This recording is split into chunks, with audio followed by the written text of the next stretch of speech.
My name is Rohit Singh. I'm the director of Esri's R&D Center here in New Delhi, and I'm very excited to be here to talk about spatial analysis and GeoAI in ArcGIS. So let's get started. Spatial analysis is about a lot more than just geoprocessing tools.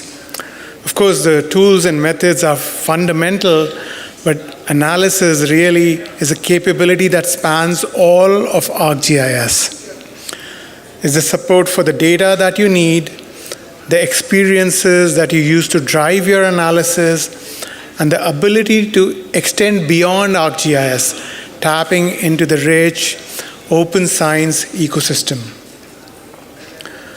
One of our core focuses is helping you, that is the GIS community, to get your work into the hands of everyone in your organization, and frankly, even out to the rest of the world. You share your analytical work as maps and apps, of course, but you also share it in the form of scripts and notebooks and models. And one of the most powerful ways in which you deliver your work is by sharing data processing and analytical workflows as web tools. Web tools can be designed and authored in ArcGIS Pro, from scripts and models, from ArcGIS notebooks, and now from Model Builder in ArcGIS Online. And your work and its impact extends beyond the traditional ArcGIS environment. ArcGIS supports an open ecosystem for analysis and science driven by tools that span Python, Spark, and the R programming language. We've spent some time this morning talking about our work with Python, and now talking about the R bridge. That's another important part of this story.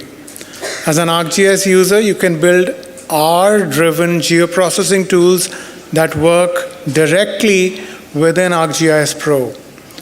And with the ArcGIS meta package for R, which is open source and available on CRAN, you can empower R users across your organization to read and write data, geocode addresses, invoke web tools, and more. Helping you extend the reach of your analysis means bringing spatial analysis to all of the places that you need it most. And when it comes to big data, that increasingly means supporting a wide range of cloud platforms and Spark environments. The GeoAnalytics engine is all about bringing scalable, scriptable analysis tools and functions directly into your own Spark environment. It includes a comprehensive set of capabilities that lets you craft exactly the functionality that you need. And with the latest release, that now includes support for imagery and raster data. So Spark with imagery and rasters. And while it's true that spatial analysis is a lot more than about tools and methods, the truth is that every year a lot of our effort goes into making sure that you have access to the best tools and resources at your fingertips. And that includes advances to data engineering, graph analysis with ArcGIS Knowledge, spatial machine learning, and so much more. And to give you an example of such capabilities, some new tools that we've added with density analysis, let me now hand it over to Sribhadra. Over to you, Sribhadra. Thanks, Rohit. Natural hazards can cause significant impacts on communities, infrastructure, and economy. And exploring patterns can help us understand how it impacts different regions. Today, we are looking at several temperature anomaly incidents reported in India. Basically, here, these are the locations which experienced one or multiple incidents of extreme increase in temperature in the last 20 years. Since it is difficult to get any meaningful pattern from here, our next step is to calculate a density surface which transformed these discrete events to calculate the extent and concentration of these events. Now, we can see an emerging pattern, right? But here is the problem. Interpretation of density surface entirely depends upon the visualization and classification. So we need a proper statistical way to identify the hazard concentration zones to support data-driven decision making. And that's what exactly the new volume percentile contour tool does. This tool creates boundaries around areas where your data is most concentrated. It can also create contours for multiple percentile values.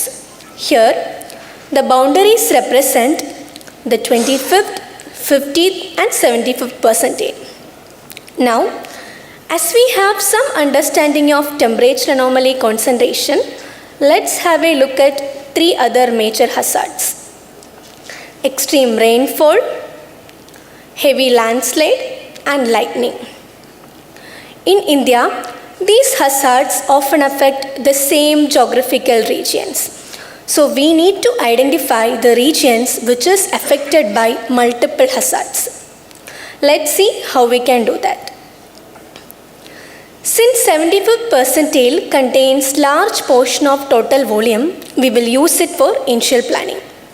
And by overlapping areas of high temperature with heavy rainfall, heavy landslide and heavy lightning, we can find out the areas which is affected by more than one major hazard.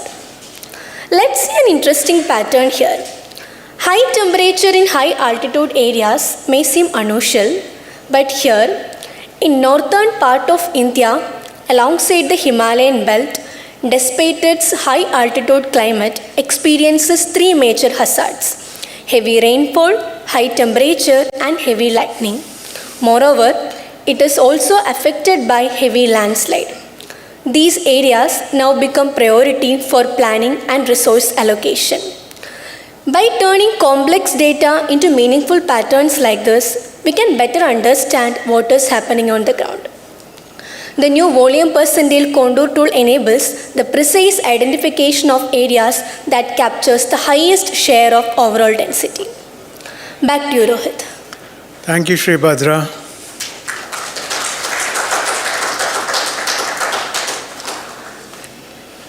Our world needs a lot more than just technology. It needs GIS professionals playing a vital role in what comes next. It means creating a culture of curiosity, working together and applying science with care. Spatial analysis plays a real role in how decisions get made, so trust really matters. And when analysis is done well, when it's rigorous, transparent, and grounded in the science of geography, it earns a trust that can make a real impact in our organizations and beyond. Now let's talk about GeoAI. GeoAI is transforming the way we work with all kinds of data. With GeoAI, you can extract features such as buildings and roads from imagery or from point clouds. You can unlock data buried inside PDF reports in the form of unstructured text and get it into your GIS in the form of layers, such as soil boring logs in this example shown here. You can automate analysis, use automated machine learning or deep learning. You can make better predictions given historical data and derive insights using vision language models, such as performing damage assessment after a disaster. The pre-trained models on the Living Atlas are making this easier than ever. There are over 100 models now, including models from Esri, as well as models from around the world, from distributors, including there's a building footprint India model from Esri India. And you can also contribute your own models, nominate them for the Living Atlas so others can take advantage of them. These models can be used for various tasks like classifying the land cover, extracting building footprints, identifying transmission towers, and so much more. You could use them as is or fine-tune them to your geography, your features of interest. We've recently integrated these models with the Hugging Face Hub, which is home to thousands of open source models. It's like a GitHub of AI models that you can use through what we call adapter or bridge deep learning packages available on the Living Atlas. These models work against massive data sets, scaling and automating your workflows, and creating new data layers as output that you can use for further analysis or visualization. And while pre-trained models are powerful, many of you need to train your own models, create custom models on your geography, your data.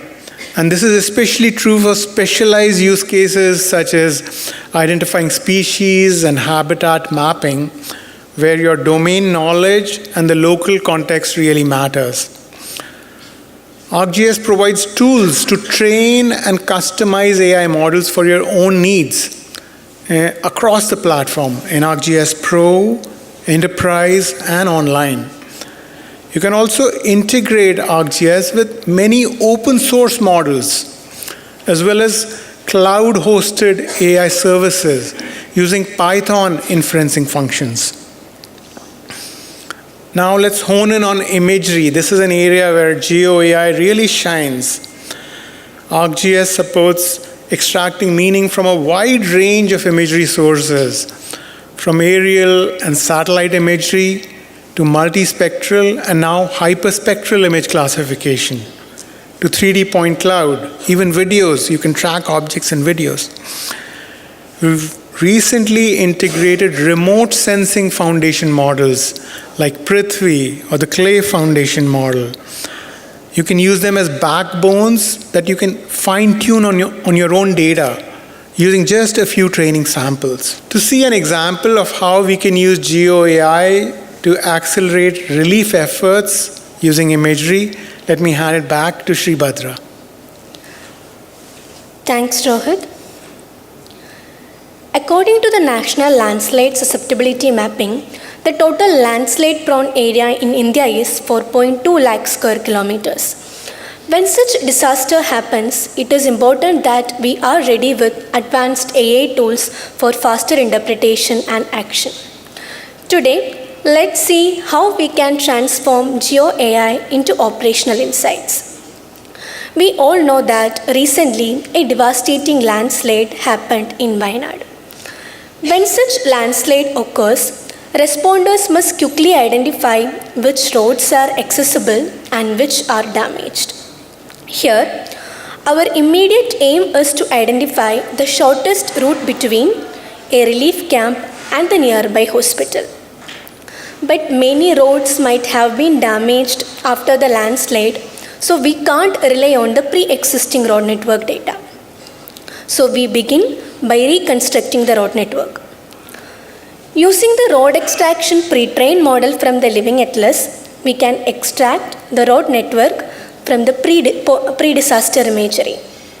And this is how the roads looked before the disaster. Next, to assess the road condition after the disaster, we loaded the vision language context-based classification model into the classify objects using deep learning tool. Here, we gave our extracted road segments and asked the model to categorize them into two classes, either damaged or clear, or undamaged, or either damaged or debris, or undamaged or debris. Here I am just giving my class damaged or debris and my second class as undamaged or clear. We can also give additional context so that the model understands this image is taken after a landslide. Let's have a closer look at the result we got. Here we can see that we got a classified road layer with two classes, damaged or debris and undamaged or clear. Here, the red segments are indicating the damaged roads. In this area, you can see a bridge which lost its connectivity after the disaster. And the model correctly identified this as damaged and gave explanation as the image shows scattered materials and objects, indicating the presence of debris likely caused by a landslide. Now, as we have identified all the damaged roads, we can pass this as a polygon barrier to a root analysis like this. Let's have a closer look at the result we got. Here, we can see that we got the shortest route between the relief camp and the hospital, avoiding the roadblocks. On the right side, you will be able to see the shortest route which was available before the disaster, but since it is damaged after the disaster, we identified an alternate route with the help of GeoAI.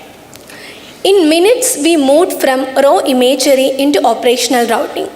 This workflow shows how GeoAI can rapidly convert raw disaster imagery into actionable intelligence, enabling responders to make faster, data-driven decisions which can support life-saving operations on the ground. Thank you. Back to you, Rohit. Thank you, Sribhadra. Okay, let's switch gears to another important data modality, unstructured text. Geospatial data, as you know, doesn't always come neatly packaged in the form of shape files or file geodatabases or feature classes. Often, very valuable information is buried deep inside text-based reports, PDF documents, news articles, or incident logs. And that's where GeoAI for text using natural language processing comes in. ArcGIS has tools and pre-trained models to unlock this geospatial insight from unstructured text documents. You can classify or categorize text. You can extract locations and entities from it, or transform it, translate or summarize it into another format. And recently, we've also added the ability to integrate ArcGIS with large language models. To see an example of how this integration with LLMs can be used to unlock data from PDF reports, in this case, soil boring logs, let me hand it over to Sribhadra. We often work with long technical reports like this. This is a 178-page phosphate mineral exploration report from the Koppal district, Karnataka, published by the Geological Survey of India. This has details of coordinates, rock type, mineral distribution in the soil, and the bore logs. As a GIS analyst, I wanted to know how the minerals are distributed in the soil as well as in the subsurface. Instead of manually extracting information from this table, which may take hours, we can automate it through the process text using AI model tool within ArcGIS Pro. Here, we point the tool to our input folder containing the geological report. Next, we bring in a custom deep learning package or DLPK, which holds specific prompts and the extraction logic. Finally, we bring in the AI connection file. This AI connection file contains our API keys, which allows this tool to securely reach out to foundational LLMs like GPT or Gemini. Running this tool will get us 100 locations from which soil has been collected for testing. Using this extracted data, we can also create the total rare earth element distribution raster for this area. Since we have brought the data from PDF to map, now we can interactively analyze the composition of the soil. This is how the minerals are distributed in this area. Now we go to know what is present above the earth's surface. We all know that in India, phosphate mineral is widely used in producing synthetic fertilizer. As this is a phosphate-rich zone, I also wanted to know how the phosphate is distributed below the earth's surface. For that, using the same workflow, I have extracted data from this bore logs, which got me 6 borehole locations along with the depth-wise distribution of phosphate mineral. Basically, These are locations which were digged to see the subsurface distribution of phosphate mineral. This data was eventually converted to a 3D voxel layer for better analysis. Now, using the visualization capabilities in ArcGIS Pro, I can interactively analyze how the phosphate is distributed at various depth levels. As developers, you might be asking, how do I build this for my own messy reports? The engine behind this is a custom deep learning package, which is a combination of two files. Esri model definition file, which tells the model where to find the custom logic, and a Python script where the real work happens. To build your own custom model, you need to create three main functions. First, a function to read those API keys. Second, you define your prompt. You can also ask the model to return specific fields like borehole ID, depth and thickness information, and finally, the predict function, which will parse the PDF, extract the information, and write back to ArcGIS. Think about the paradigm shift here. With a well-crafted prompt and a Python script, you were able to convert a PDF report to structured spatial information. This can help various departments and GIS analysts to extract data from large volumes of reports enriched with spatial information. Thank you. Over to you, Rohit. Thank you, Shribhadra.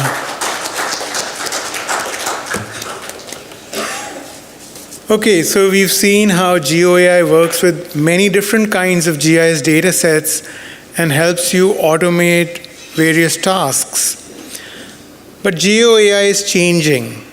We are now seeing the emergence of foundation models, which are large-scale, deep neural networks, often with 1 billion or more parameters. And these neural networks are trained on broad and diverse data sets, often multimodal data, in a self-supervised manner, meaning even without any target labels. And once trained, the model learns to distill the meaning from that data and can be easily adapted to perform a wide range of tasks using lightweight methods like machine learning or vector-based similarity search. So under the hood, these foundation models are able to capture the meaning or signature, the essence of that raw data in the form of what's known as embeddings. These embeddings are really just a bunch of numbers that computers can understand, that capture and distill the signal present in the raw data. At Esri, we are uniquely positioned to drive innovation in this emerging new space by leveraging our deep geospatial expertise, the authoritative Esri datasets, and flexible GIS deployment patterns across ArcGIS Pro, Enterprise, and Online. And as part of this work, we are developing our own geospatial foundation models, including location encoder models, remote sensing foundation models, and a geospatial vision language model that I'll be talking about. Now, these are in active R&D, and we are working to make them available for use within ArcGIS soon.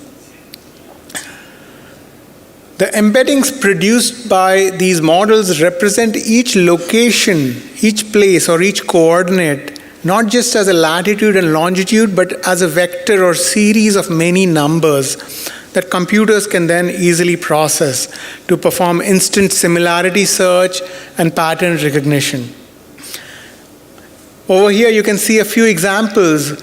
So on the left-hand side, for each location, we have the location embeddings produced by our satellite imagery-based global location encoder.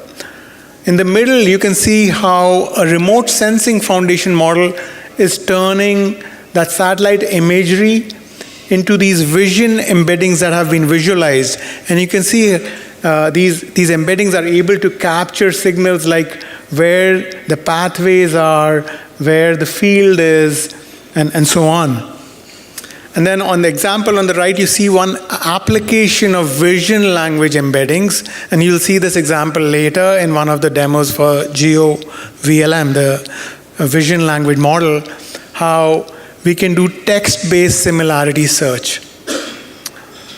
So these embeddings go beyond the latitude and longitude and capture many signals like environmental signals, socioeconomic and demographic signals from the training data, and they enable better predictive modeling and power advanced geospatial workflows like finding similar places or filling in or interpolating missing data.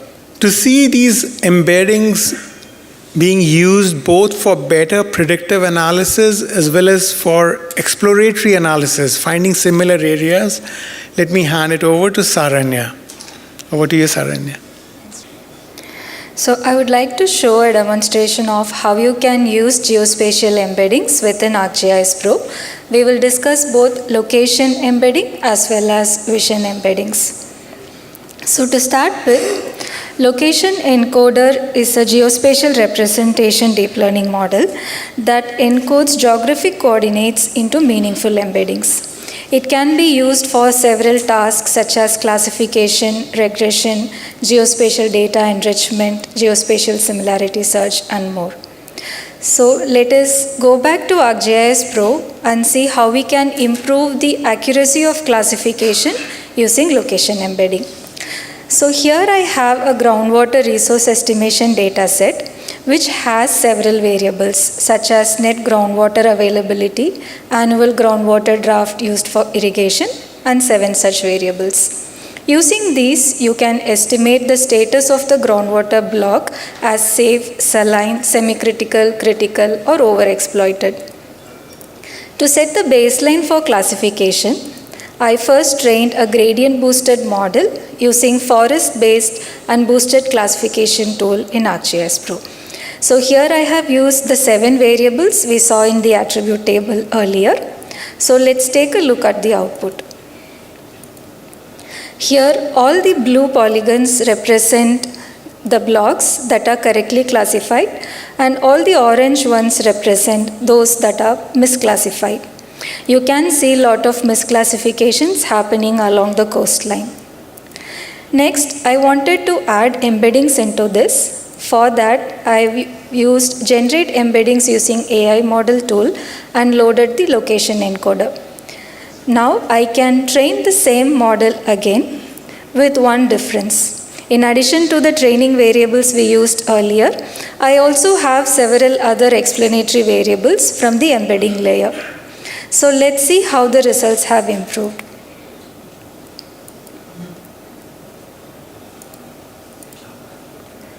So when you look closely, you can see that all the polygons which were earlier misclassified are now correctly classified.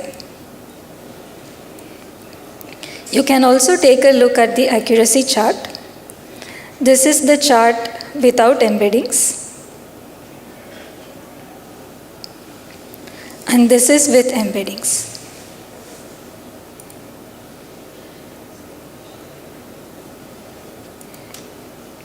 Without embeddings, we had about 104 polygons that were misclassified, which reduced to 12 with embeddings. So these embeddings do not replace your predictor variables, they just elevate them, thereby improving the accuracy of a classification. What's interesting is imagery, text, location, they all go through the same workflow. So let's move to Koira-Joda-Kiriburu corridor and see vision embeddings in action. So this is a corridor where we can see a lot of mining related disturbances happening within the forest areas. I wanted to identify all these disturbances in the entire corridor. To do that, first I will use generate embeddings and call the vision embedding model.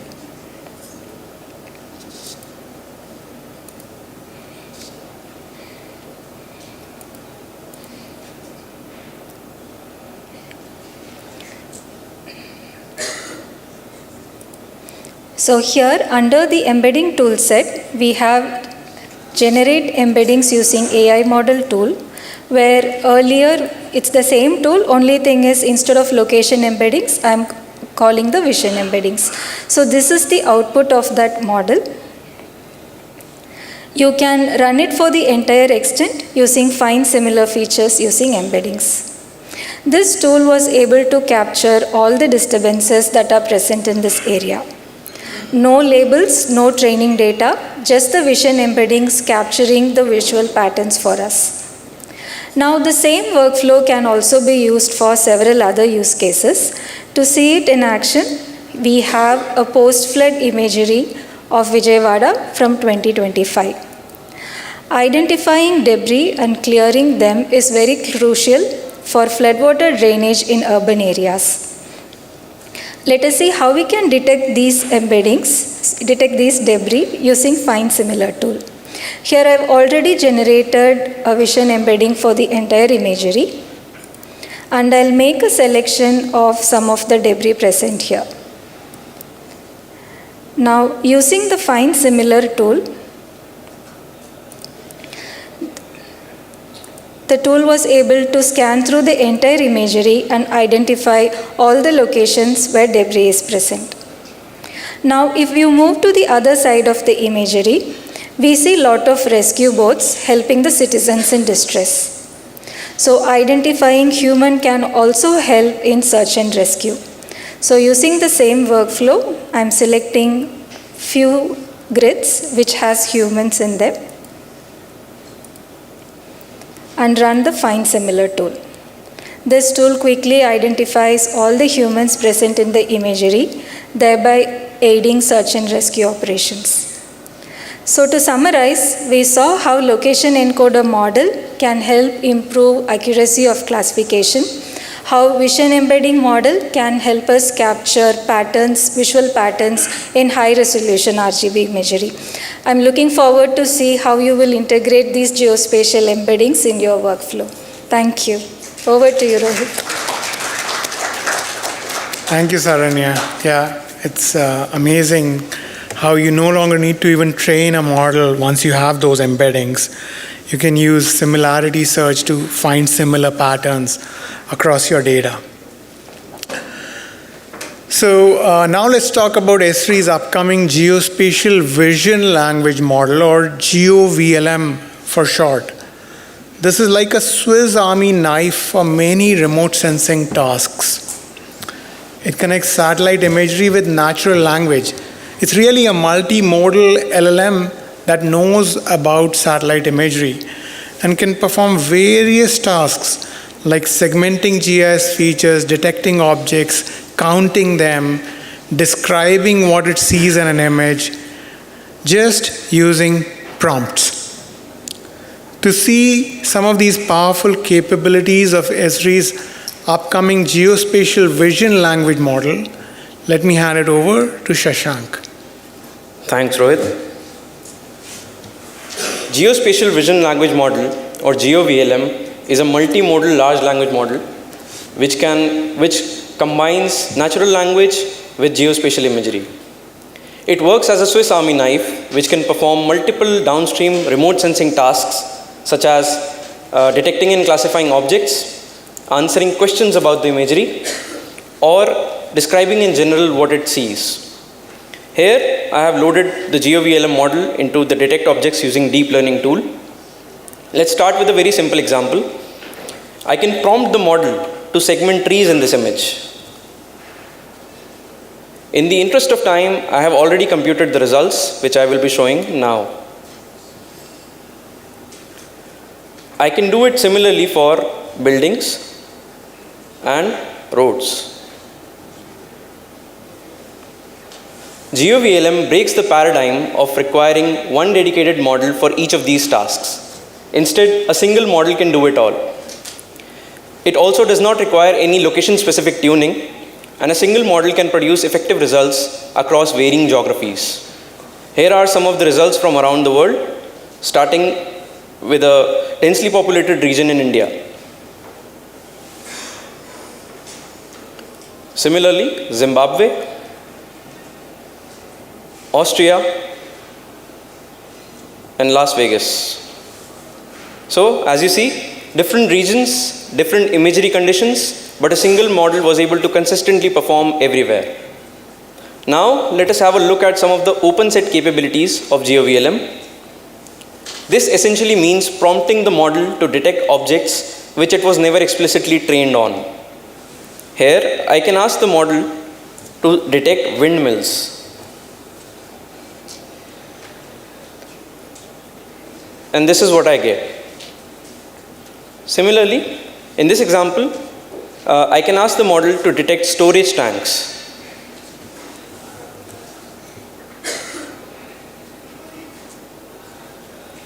And this is what it produces. Again, the model was never trained on any of these classes. It was able to identify them because of its deep understanding of natural language and geospatial context.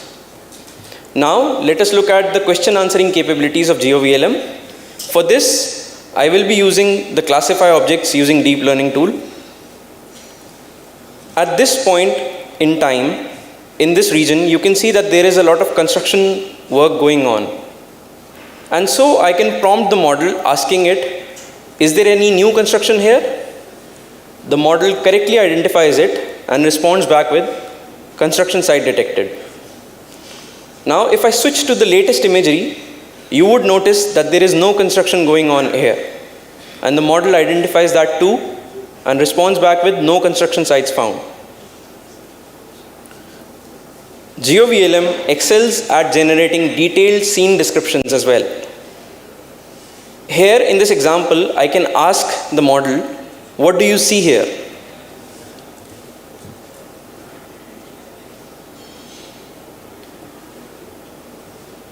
And it responds back with a detailed description where it was able to correctly identify a large stadium with distinctive red and green color scheme. It was able to identify a surrounding parking area filled with numerous vehicles, and even the words Texas Tech written on the ground.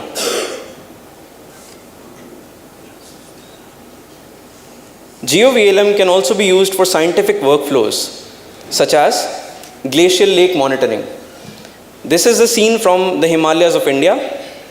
When I ask the model to segment glacial lakes, it produces it cleanly. I can further go ahead and prompt the model asking, are these lakes snow covered?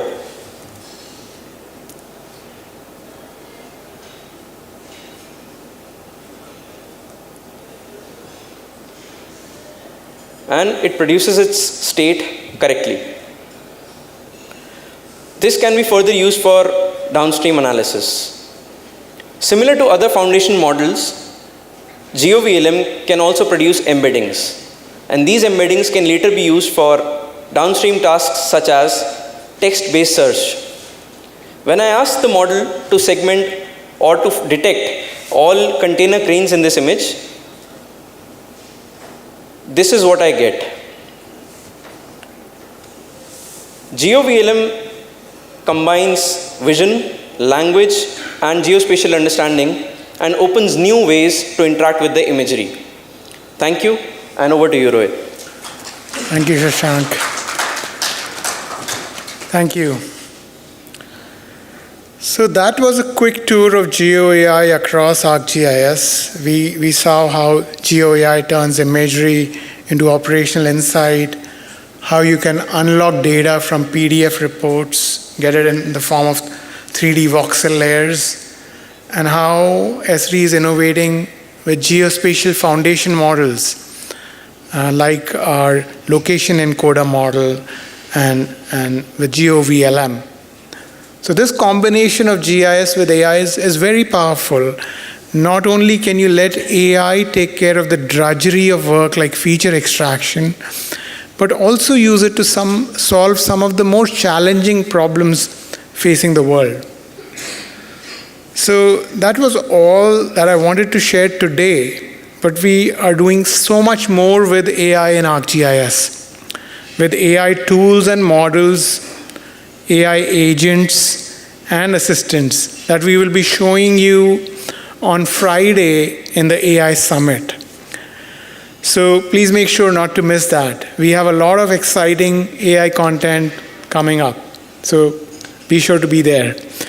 And with that, I'd like to thank you and hand it over to Vijay sir.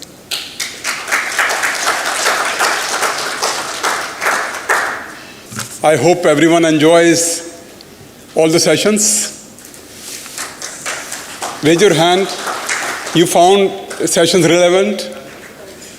Something you learned new today? Yeah, interesting. So, we have learned today, entire platform story, various capabilities, and highlights about GeoAI and AI and some other areas. As Rohit mentioned, day after tomorrow, we'll have full workshop around AI, a deep dive.